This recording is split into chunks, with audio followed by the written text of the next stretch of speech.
Siddhaswarupananda, Paramahamsa Nante, Ora Karuna Swarupaya, Hare Krishna Prasayate. Siddhaswarupananda, Paramahamsa Nante, Ora Karuna Swarupaya, Hare Krishna Prasayate.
Why do you go to the place of worship? Not just this place of worship. Why do you go to the place of worship?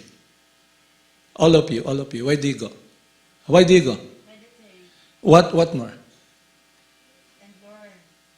You go there to ask something, yeah?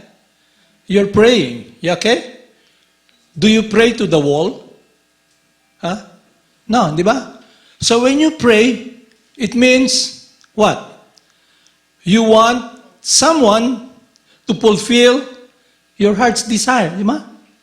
So for example, you're so worried, so many problems, you know, you want something, you know. You go to the place of worship, or even though you don't go to the place of worship, but the intent is always praying to someone who can fulfill your wish. Yeah? Di ba? You go to church for that, di ba? So you go to church congregationally in your church to remember the person who can protect you. Yeah? You don't go there imagining. Why? Because it's inherent in all of you, all of us, to be completely in a state of dependency because we're not independent. So you go to the place of worship to ask something, either spiritual emancipation or to be close with God, yeah? To fulfill your emptiness, your loneliness, you want shelter. Why do you go to the place of worship with an intent to ask something, either, you know, a relationship or anything? Because in your heart, you know that if you go to the place of worship, you'll be relating to someone. And that someone is, you call God or God. But He's a person. Di ba? You go to the church, di ba? You bow down 6 times a day, di ba? Di ba? That's the process you do. Di ba? In your ritual, you do process to bow down to Allah or to go to the church, di ba? You pray. You're relating to a person. So it's natural for us to be relating and being dependent upon what result we would want in our heart. So you get there, you pray. For example, you go to the church and you say, Lord, Lord, Lord, Lord, the test is coming. You know, I need to pass the let, you know. Yeah? You pray, you ask something.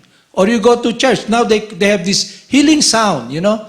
Why do they go to the church or they group together? Yesterday, I was hearing your song, di ba? Healing chant. Healing, yeah? You're wounded, you know? You want to be healed from what? Because the living entity, us, by nature, we're active. We want love, we want shelter, we want relationship.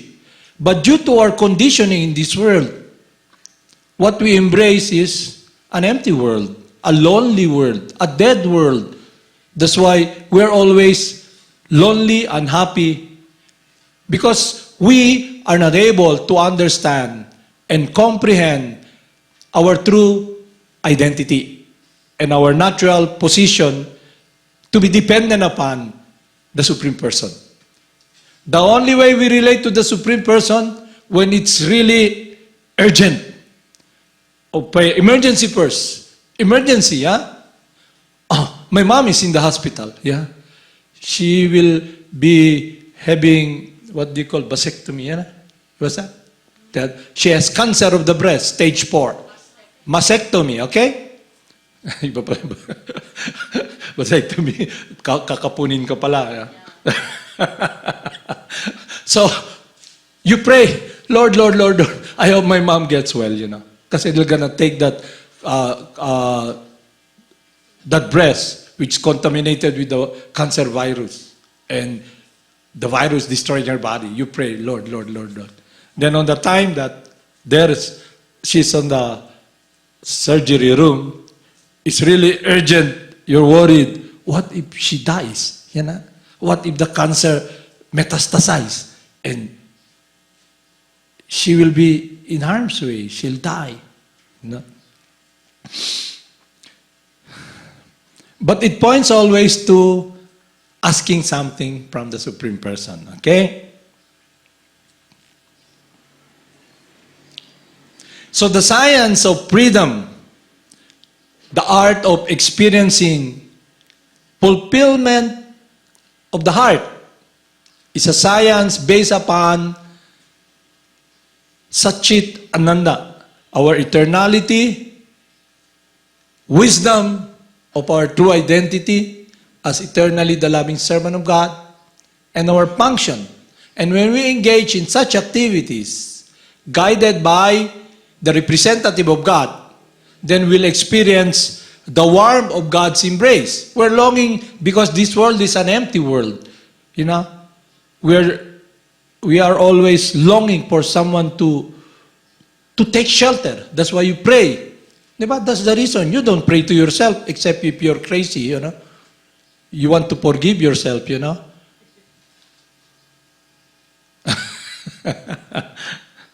So that's my point now. The reason I'm discussing this is to put the premise, you know, so we can be guided in our quest to be connected in full shelter with the source of love and happiness and the warmth that will embrace us. Life, love. So, one time when I was looking at the poster of our instructing spiritual master, that was a long time ago, almost 50 years, I saw his picture. His Divine Grace, H.C. Bhaktivedanta Swami, will be giving a class, you know, and the caption is, he sees God. You know, he sees God. You know. So, I was watching and I was reading most of his books, and when I met Srila Prabhupada, he gives me guidance of someone who is completely in harmony with God's love, who is a pure loving servant of God, His Divine Grace, A.C. Bhaktivedanta Swami. And I'm looking at how he makes effort to speak, to glorify God. So that's the problem we face now. We are not understanding who God is. Our idea of God is based upon our mental concoction. God, G-O-D. And because the eyes cannot see, but rather we're blinded.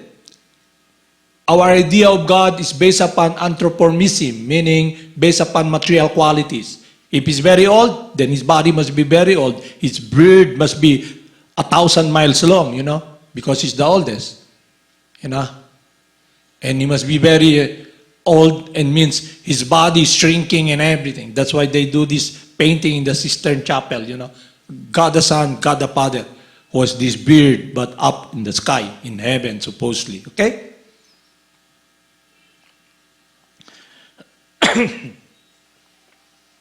So what separates us from that? What separates us from what we're longing for? So definitely, the science of devotional service, pure devotional service, is a science that brings us to attract the Supreme Person, God, Krsna. And is only attracted with unconditional love, unalloyed devotional service. That is the teachings of Jesus. Love the Father with thy whole heart, thy whole mind, thy whole being. That's the teachings of all scriptures, yeah? Yeah. You can see. So what separates us from understanding, you know?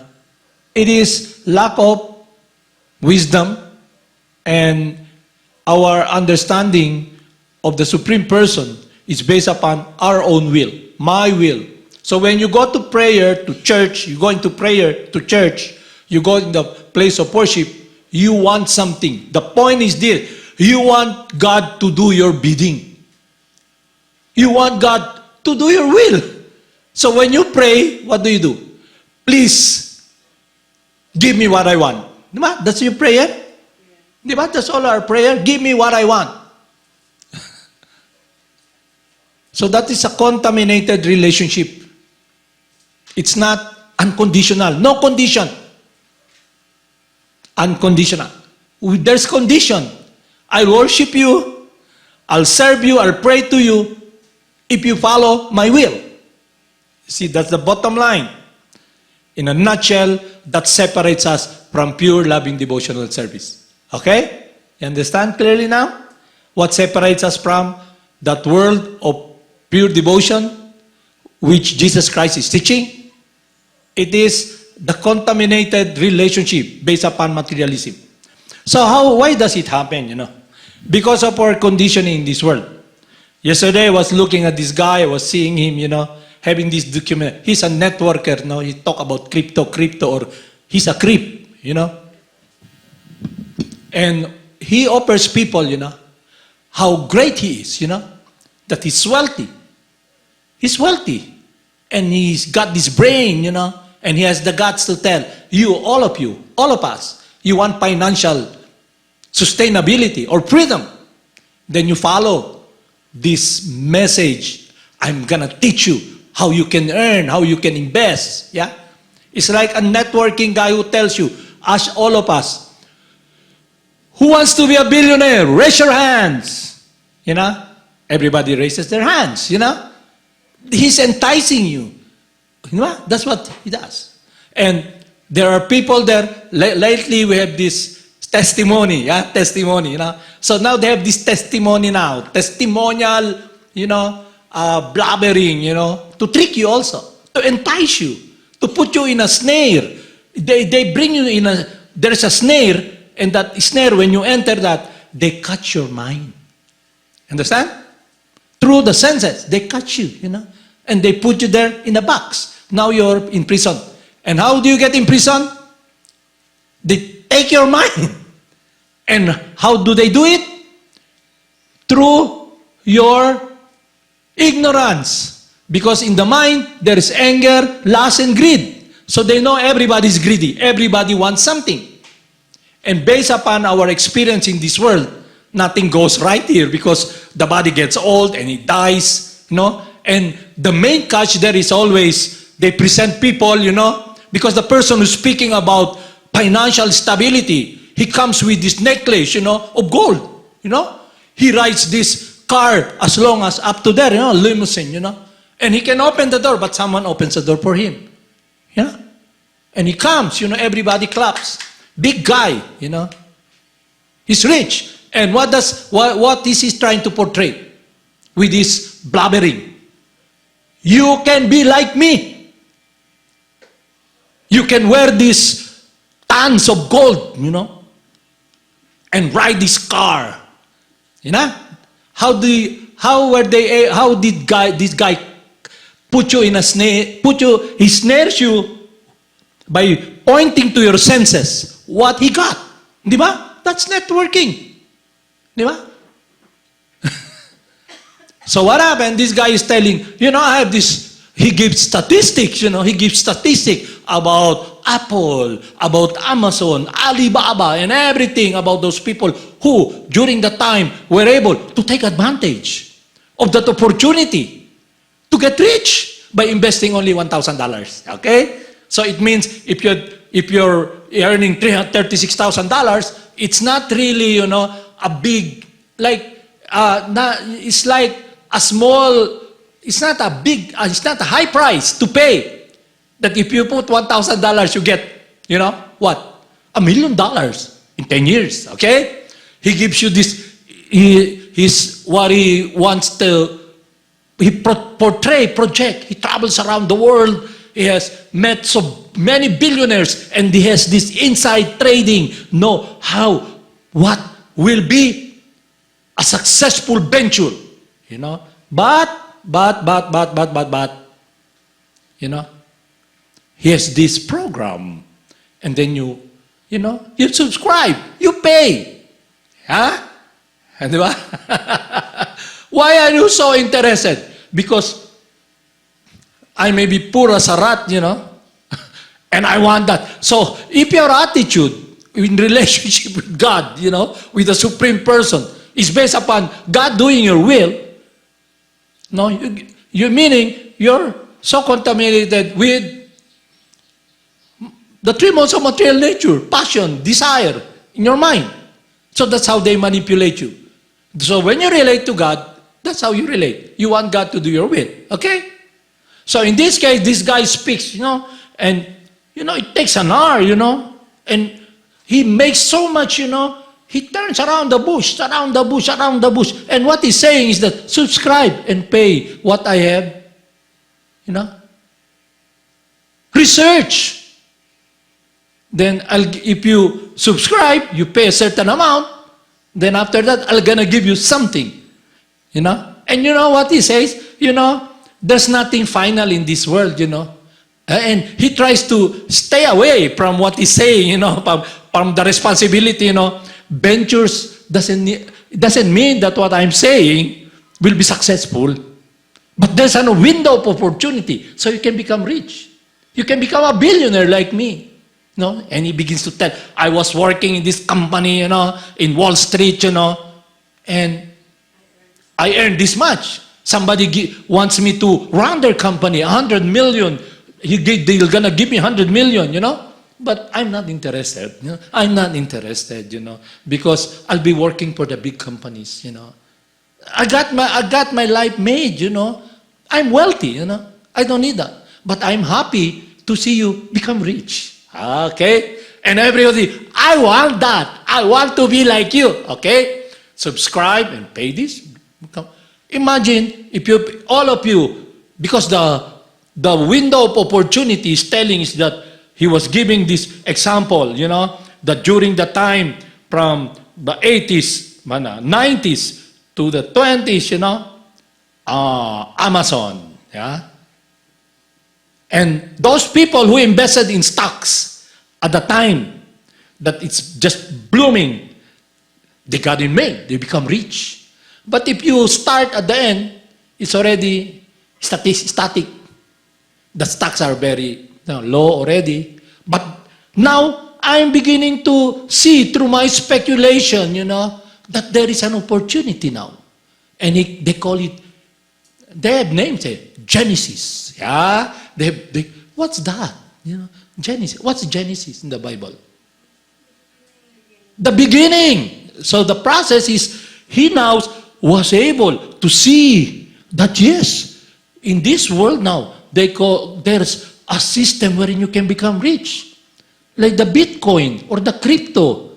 So this script is trying to tell you something cryptical. But it's all based upon hypothetical. It's hypothetical. You know what's hypothetical? It is your anticipation. If you invest hoping against hope, you'll become rich. Because this company that he knows, he has these three companies, He tells everybody, I know this company. It begins with small stocks, but they are beginning to bloom. You can invest, you have $100,000, you can invest $10,000 here, $10,000 here, $10,000 here. That's not a big exposure. And if it jumps up the stocks, then you start like the name Genesis, the beginning. So when it goes up, in 10 years, it becomes a big company earning billions. And then you're with them. You're rich. Huh? So that's how he entices people. So my point is this, and then he brings again people like someone who got heart attack, who's a doctor and very poor already, and the wife is, in anxiety, taking drugs, antidepressant, because how can we pay the bill, our house is mortgaged, how can we, everything, it's problem, there's this note that our house will be, the sheriff will come and kick us out in this house. And then this guy came, and I saw him in YouTube, in Facebook. Wow, this guy is opening, giving us this hope against hope, financial freedom. Okay? You go for it. Imagine there's 10,000 of you, or 100,000 of you who gives 1 million. 1,000. How much is that? $100,000? $1,000 times 100,000 individuals who give minimum. How much is that? Huh? 100,000? Huh? Yeah. You multiply that. 1,000 times 100,000. How much is that? Huh? $10 million, you know? Just by blabbering there and pointing all these people now. Before, he's just sweeping the street, collecting garbage, and then he has this $200, and he invested in my advice. Now he's, he's not collecting garbage anymore now. He travels around the world to go to the places like Bahamas, to England, and stay in the beach, it's clean, He's now has this financial freedom. So that's my point. The point I wanted to tell you is that the mind is the main factor, our senses. And if we're ignorant of our true identity, when we relate to the Supreme Person, we relate. It is a relationship of God doing our will. Okay? But God is self-sufficient. And He tells us directly, definitely be real. You don't pray to God and not thinking it's just a void. No, you're relating to a person. But the question is, are you really seeing God? Are you knowing Him? Are you really close to Him? Are you able to get a glimpse of who God is, His character, His characteristics, His heart's intent? So that's the point. So His Divine Grace, A.C. Bhaktivedanta Swami, our instructing spiritual master, through the guidance of Srila Prabhupada, the dearmost disciple of His Divine Grace, connects us with pure loving devotional service. So Lord Chaitanya came here to give us a process. And this process is this. The Maha Mantra, okay? Because we are always hearing the Maha Mantra, okay? I'll read to you Lord Chaitanya's, Siksastaka, telling us the importance of chanting the holy names, okay? O my Lord, your holy name alone can render all benediction upon the living beings. And therefore you have hundreds and millions of names like Krsna, Govinda, etc. In these transcendental names, you have invested all your transcendental energies, and there is no hard and fast rule for chanting these holy names. O my Lord, you have kindly made approach to you easy by your holy name, but unfortunate as I am, I have no attraction for them. So how is it that we have no attraction? When we follow the process of the Maha Mantra, in the beginning we have no attraction because our mind have been ensnared. It has been put in a cage, and the driving force is about our will, based upon lust, greed, and anger. So that is how we relate to God. We want God to do our will. Okay? Diba?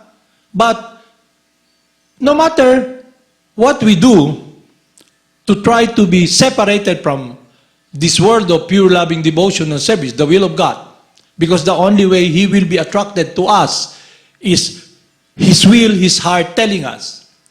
To those who are constantly devoted unto me, I give them the understanding that they'll come to me. Abandon all varieties of religion. What is your religion? When you go to the church, materialism. The deity, your senses, dictates by the mind. So when you relate to God, you relate with this material conditioning in your mind. You want something, God to do your will. Okay? Meaning you're so diseased, we are so diseased that we are not, although the process we follow, for example, we are given this opportunity now. You're here. There is a process, a scientific process. And this process is a process to give us freedom. Freedom from all material encumbrances. Freedom from the dictates of the mind. Freedom from lust, anger, and greed, because it points to our true transcendental nature as eternal life, and what we're longing for is a relationship with God. God means someone who is self-sufficient, who loves us unconditionally, who is called Krsna because he's also attractive, he's the richest, he's the most beautiful, he's the most kind, and he's glorious, he is renounced, and he loves us eternally, and he loves us with no condition. Okay? That's why we call him Krsna. So when you go to God, you have this intent in your heart to ask something. So you must know now what you ask. So to be able to come to the point of freedom, not from freedom from this, what this guy is telling, giving you financial freedom, You may have all the money, but at the time, you live your... Have you seen all those rich people? Even we were people with power. Who's this guy in Spain? For so long, during the First World War, Second World War, he's in power. That even at the time, he is a dictator in that country, in Spain. I forgot the name of the guy because now he's not famous anyway. Everybody forgot him already. And because you were born in here at the time na he left the planet, his body, he's there with all the life supporting system, oxygen, everything, the good doctors, So what happened is that even though seemingly he's in control, but he's always anxious, and he is not able to face the reality that he'll be leaving the body. Okay? So what we're discussing here is about freedom that encumbers us so we can be connected with what we're longing for. And what we're longing for is God's embrace, a relationship. We want shelter and protection. But because we identify with the body, we have this material conditioning, we are not appreciating that God knows everything. He knows your heart. Not a blade of grass moves without the knowledge of God. So in Scripture it's stated, everything animate, in Upanishad, the first mantra, everything animate, living or non-living, that is within this universe is owned and controlled by God. He knows everything. He's the sustainer, He's the maintainer, He's the beginning. That is the Supreme Person. But the glories of God that we want to be in harmony is what is inseparable from us. We want that warmth of love, of shelter, that we can put our life, our whole being, and be in harmony, taking shelter of Him. Because we have been embracing dead matter for so long, a word that is very lonely. So, when our instructing spiritual master wrote all the scriptures in the Vedas, especially the nectarian pastimes of Lord Krsna, Srimad Bhagavatam, and the science of nectar of devotion written by Rupa Goswami and Sanatan Goswami, guided by Lord Chaitanya. In a nutshell, they just put Lord Chaitanya centered the process for freedom based upon the chanting of the holy names. So may kasabihan tayo rito, di ba? Maski anong haba ng prosesyon, sa simbahan pa rin ang balik, di ba? No matter how long the procession is, it will go back to where? Where it came from, the church, yeah? So it's also like that. By nature, we are completely dependent upon the Supreme Person. But because we are not guided by someone who has this unalloyed, pure devotional love for the Supreme Person prior to coming to Madana or prior to coming to the teachings of our instructing spiritual master, before our relationship with God is vague. You know what's vague? Malabo. It's like always praying hope against hope. Hope against hope. And that relationship is not congenial with relating to God. What if You want God to do your will. You pray to God. You're joined this group because you're thinking, this faith, I belong to this group. This is it, And your faith is based upon ignorance of the truth, Then you relate to God, telling God, demanding actually, in submission, please, please, please, God, do my will. My mother, I don't want her to die from cancer, Then she dies. Then you have this anger. You're a mean God. You're a mean God. If you really exist, how come you're giving me pain? So that is our relationship with God, all of us. So now, my friend tells me there's another group, I can be a born again, To be born again. So you join. Before, I joined this faith, I'm Pentecostal, I'm Catholic, different faiths. And now, I don't believe in God anymore. If there's God, He's mean. How did we come to that point?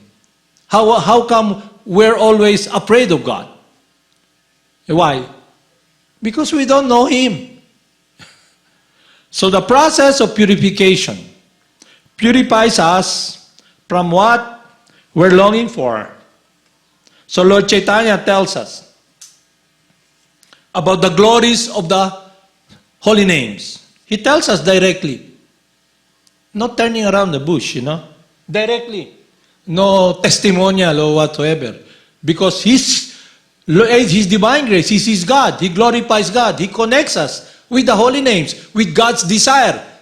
That's why in Bhagavad Gita, when it was translated as it is, the desire of God, the Supreme Person, Krsna, He tells us, just surrender unto me and I'll protect you. Abandon all varieties of religion. So the relationship is based upon complete dependency upon God. And what does it point to? That we're not self-sufficient, we're not independent. That's why we pray. But if our prayer, our intent is contaminated, we want to do our will, then we will not be able to taste what is sweet, unalloyed pure devotion. Okay? So here, Lord Chaitanya tells us, glory to Sri Krishna's Sankirtan, which cleanses the heart of all the dust accumulated for years together. This fire of conditional life, of repeated birth and death is extinguished. Why do we experience birth, death? Because we are fruitive workers. Our activities are based upon good karma and bad karma. And it's based upon engaging in activities that we are responsible, and it's not connected with what is transcendental in pure loving devotion to the Supreme Person. So whatever state of mind, whatever activities you do, it will have a great effect upon your consciousness. Thus, the fire of conditional life, of repeated birth and death is extinguished. The Sankirtan movement is the prime benediction for humanity at large. Prime benediction. It spread the rays of benediction moon. It is the life of all transcendental knowledge, and increases the ocean of transcendental bliss. And it helps to have a taste of full nectar for which we are always anxious. So when we become purified from this material conditioning, we become purified from material conditioning. We're able to see the mind, to see what separates us, this false concept, this ignorance that we are self-sufficient, and then we relate to God as someone to do our will. Now it's clear, because God, the Supreme Person, we can connect our life with His will by following His desire, because He's a person. He tells us, love me, surrender unto me, I'll protect you. That's the teachings of Lord Jesus Christ. That's why you go to church and pray. That should be our relationship with the Supreme Person. But if you want that relationship wherein you ask God, then there's You won't be connected in that world, your life, your whole being, which where you're always anxious. You're anxious for the embrace of God, to be rendering loving service, because that's our true transcendental position and function, to render pure devotional service. Just like a fish out of the water, we go back to the water, okay? Is it clear to you? So 2 points I like to discuss here is that due to our activities in this material world, we have been ensnared and put in this cage. And that cage is our consciousness, the mind, the sitting place of what drives us to be in this jail, our meditation. Okay? Your focus, that's where you put your heart, your life, your whole trust. Because that is what the mind tells you, the search for happiness. So, yoga means union with God. The yoga sound purifies us from this material conditioning, and we are able to experience connection with our heart, our life, with the source of life. So, practice, when one engages in the process of purification, Lord Krsna tells us this, okay? He advises us. The Blessed Lord said, "Mighty armed son of Kunti, it is undoubtedly very difficult to curb the restless mind. But it is possible by constant practice and detachment." So who changed, like for example, in your classroom, or you're watching, who changed your, I changed my mind. Who changed the mind? You, the person. Yeah? So sometimes your mind, because of your meditation in this world, identifying yourself directed by the mind with the false ego, no? You're thinking, you're always worried, anxious, anxious. Always in this state of anticipation, in state of fear.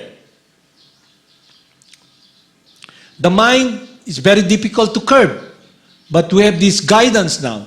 God Himself curbing the mind. But it takes constant practice. Because for so long, our meditation is upon this dead word. So we sing the song of the frog, coca, coca, coca, coca. That's the song of the dog. Ooh, yeah? So when you look, di ba? When somebody here, you see, because the sound we connect ourselves is based upon this world. Di ba? A person in a male body sees a beautiful lady, then it's like, oh, di ba?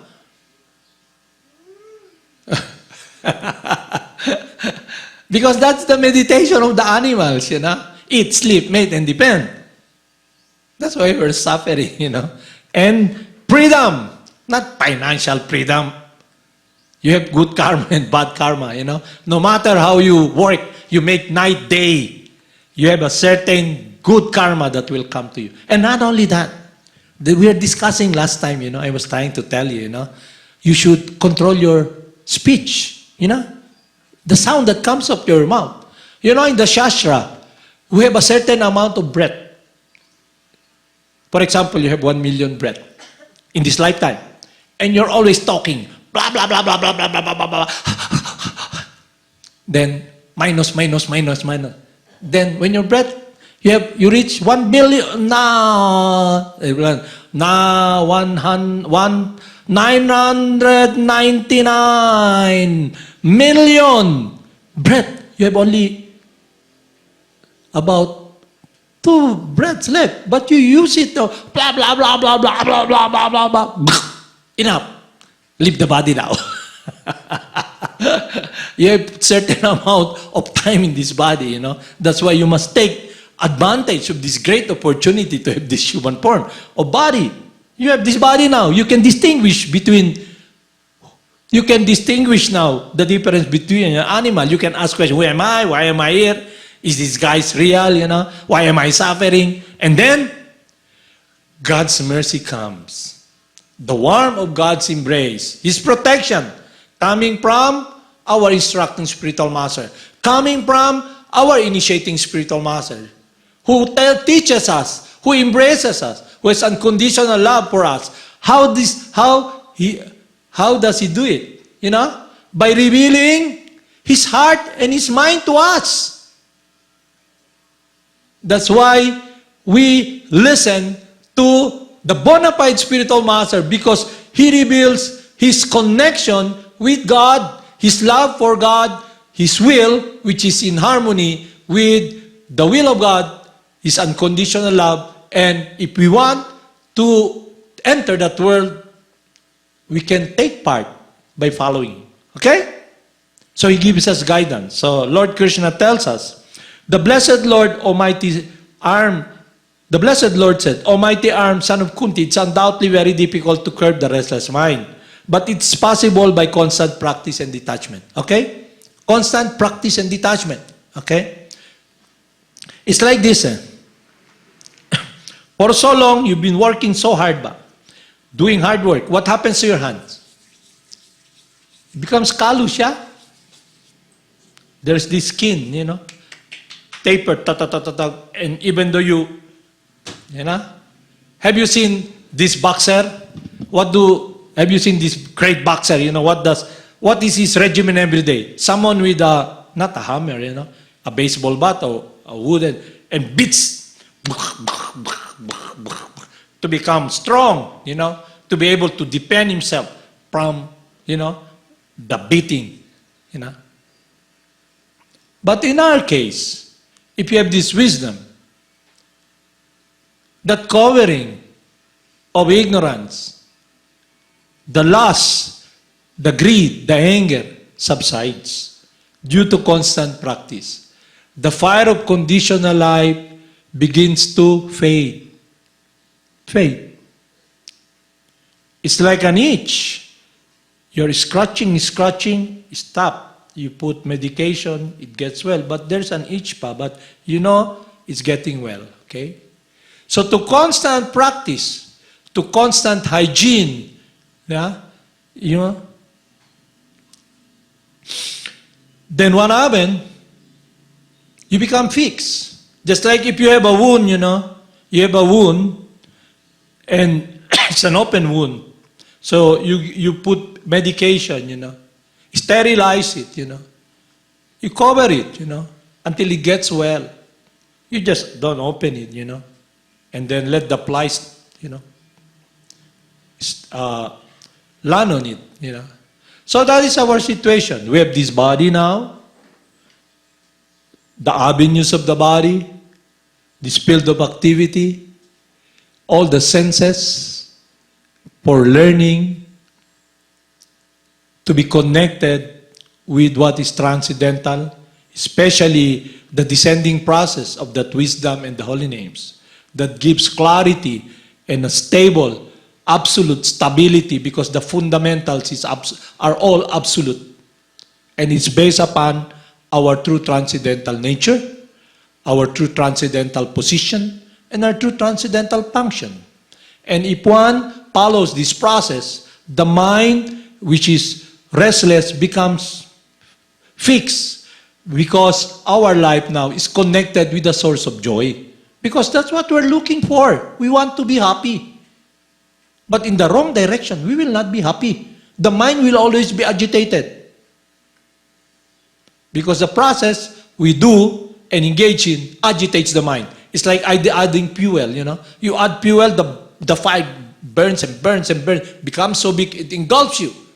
That's why where you identify as yourself as the body, you cannot get what you want.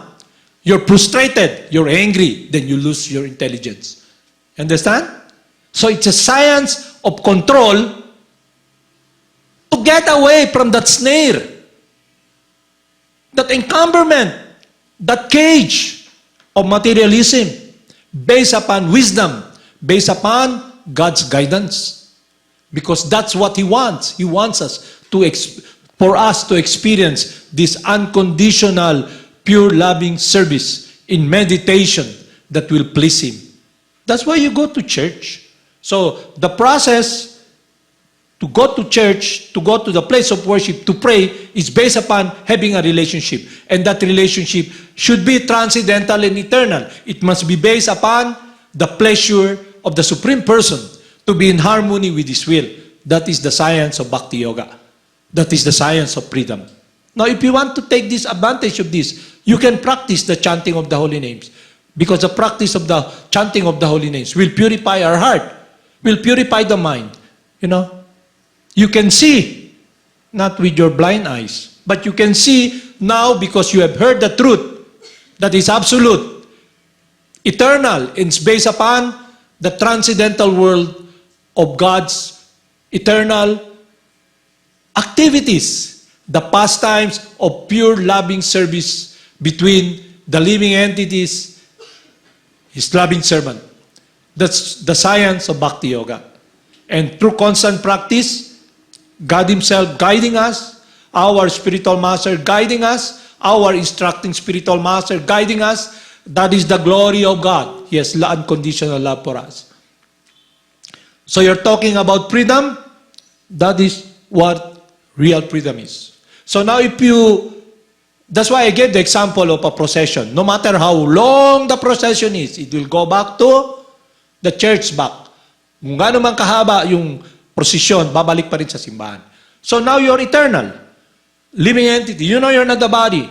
Now if you don't curb the mind, you'll be here long and long. One body to another, transmigrating, and you cannot remember anymore. But because you're longing, what you're longing is a connection with love, with your heart, with joy. That's inseparable from you. So we must see it for what it is.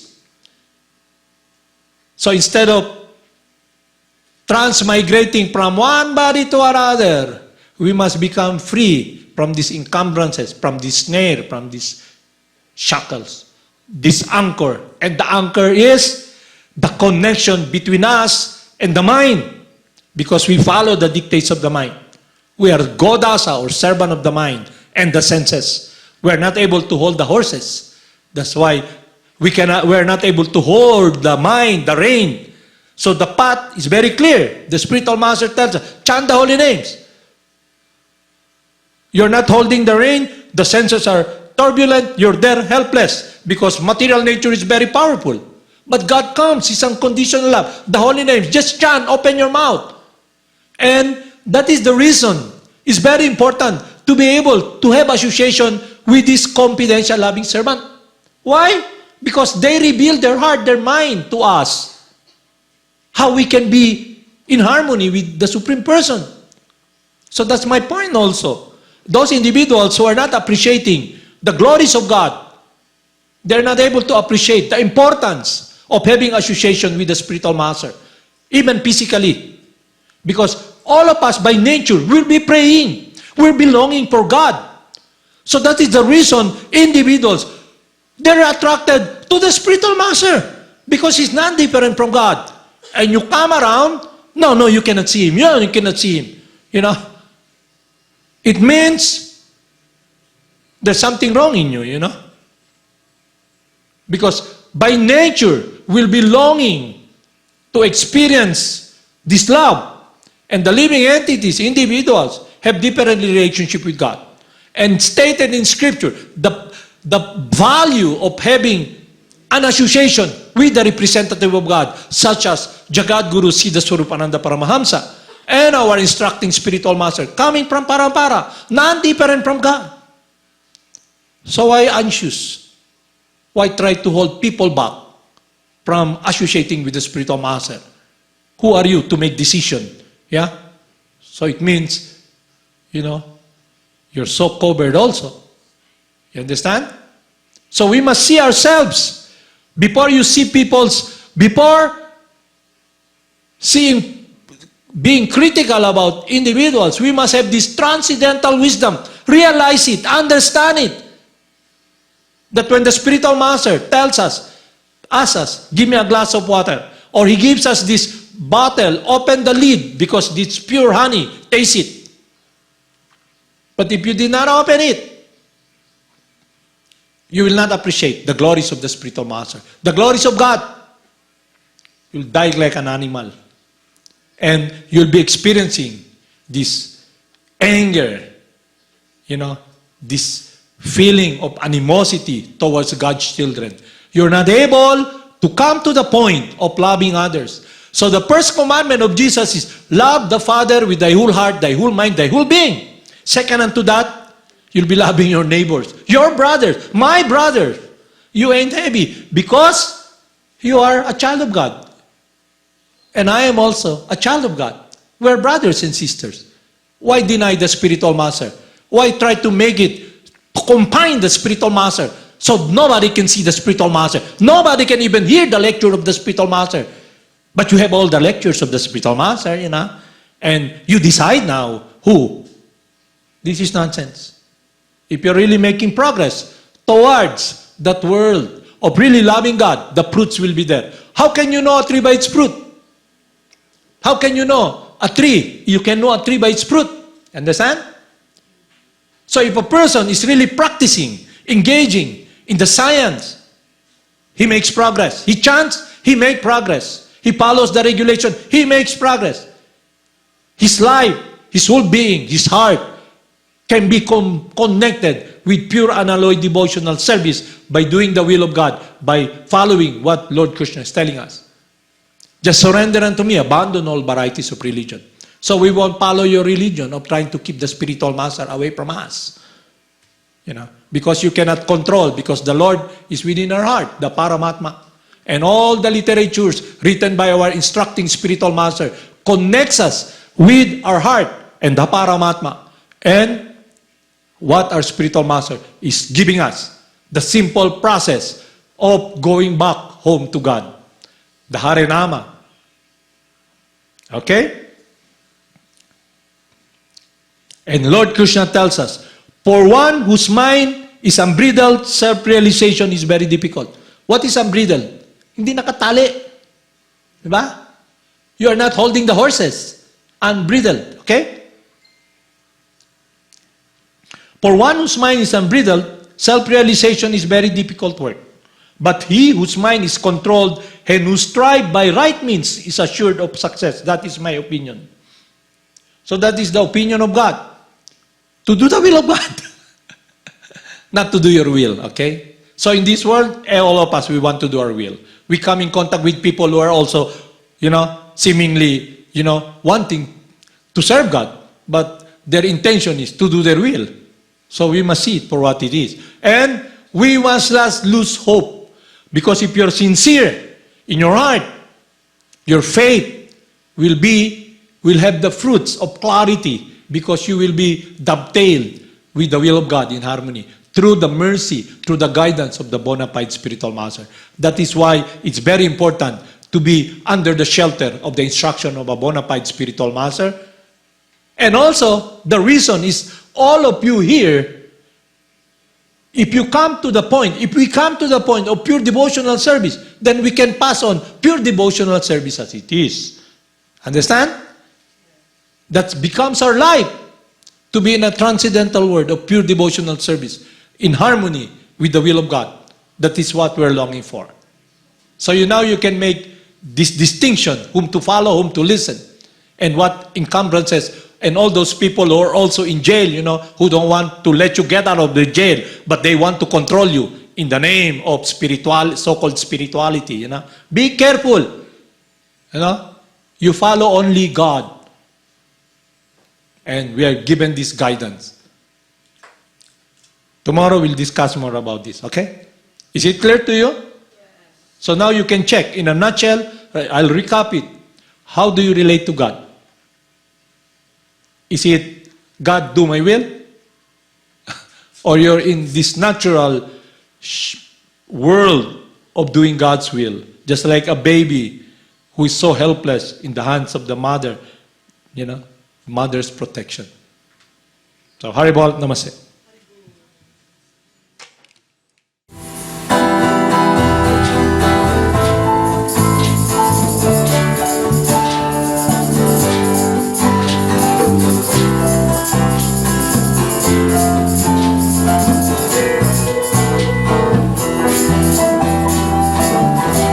Namo Siddhaswarupananda Paramahamsa Nande Gora Karuna Swarupaya Radha Krishna Prastayate Namo Siddhaswarupananda Paramahamsa Namaste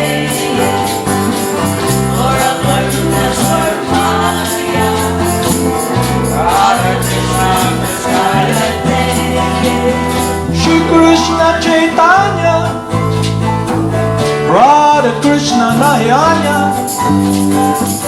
Shri Krishna Chaitanya Radha Krishna Nayanya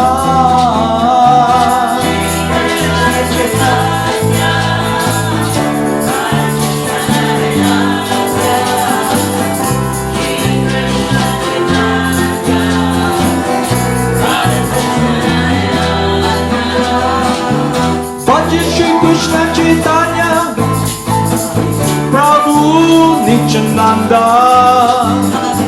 Shri Advaita Gadadhara Shri Vasade Gaur Bhakta Vrinda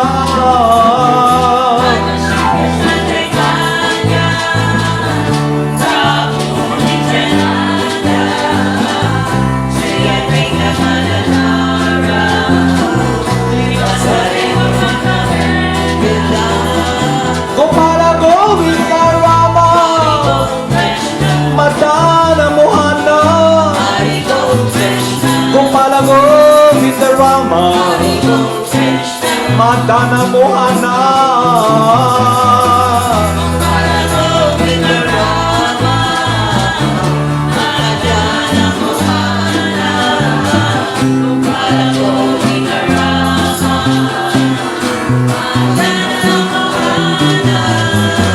Gopala Govinda Rama Madana Mohana Gopala Govinda Rama Madana Mohana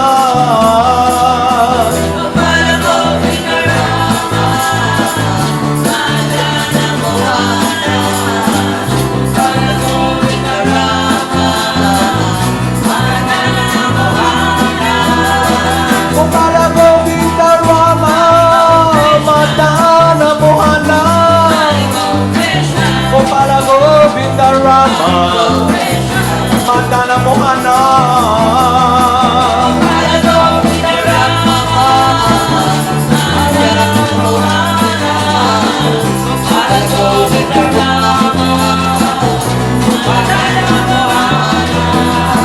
Gopala Govinda Rama Madana Mohana Gopala Govinda Rama Madana Mohana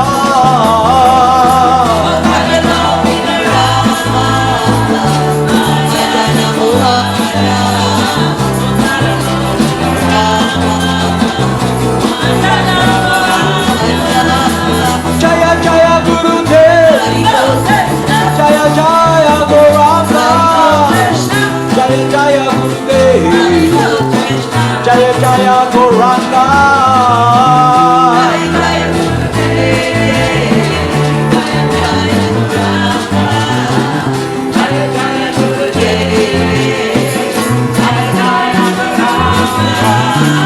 Jaya Jaya Srila Prabhupada Jaya Jaya Gurudev Jaya Jaya Srila Prabhupada Jaya Jaya Gurudev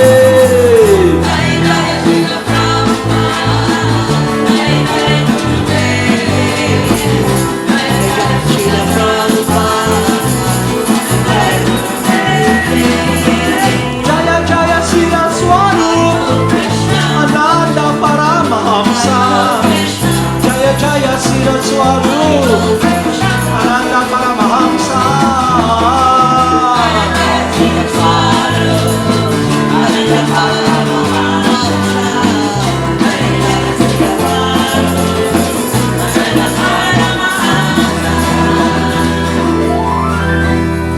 Namo Siddhaswarupananda Paramahamsa Namine Gora Karuna Swarupaya Radha Krishna Prestaya Te